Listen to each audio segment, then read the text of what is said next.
aad baad ugu mahadsantihiin aad iyo aad baad ugu mahadsantihiin soo dhaweynta aad noo yeelateen ee suuqaana dhibteen ee shaarica noo soo istaagteen aad baan idinku mahad celinaynaa degmada Qabridahar degmada Qabridahar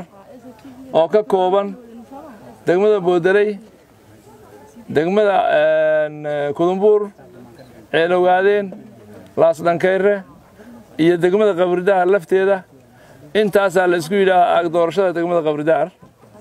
waxa ka sharaxan aniga oo Cabdirashiid Maxamed Cumar Malyuun Wacdar Camay Halima Ibrahim Class Abdi Hurre iyo federaalka oo noo dhaxeeyo Cabdikariin Xaaji Aaqiba saas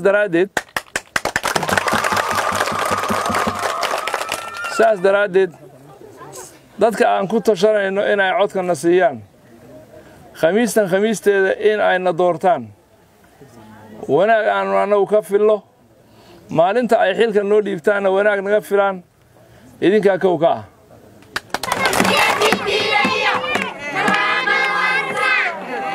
kaarkii aad qaadateen sidii aad codka ugu ridi lahaydeen baan idinku soconnaa waxaa jira xisbiyo nala tartamaya oo maxaan ku dhahay sharaxnaa xisbiyadii saaxada way ka baxeen oo way qaadaceen doorashada kama dhigna qaadacaadooda in maxaan ku dhahay doorashadii ay sida lagu daayay maxaan ku dhahay qodob dastuuri ah weeyaan oo maxaan ku dhahay aad xaq u leedihiin in aad maxaan ku dhahay aad codka aad ku ridaan codka inta degmadan galadiid ka soo baxda baa maxaan ku dhahay baa degmada lagu xisaabin doona haduu Ilaahay yiraahdo waxaan halkan u taaganahay xildhibaanada inaan u codeyno codkana uu soo baxo xisbiga barwaaqadeeda banaanba waan taageersanahay xubnaha hadda aan dooranayna waxaan rabnaa si hagar la'aan inay wax noogu qabtaan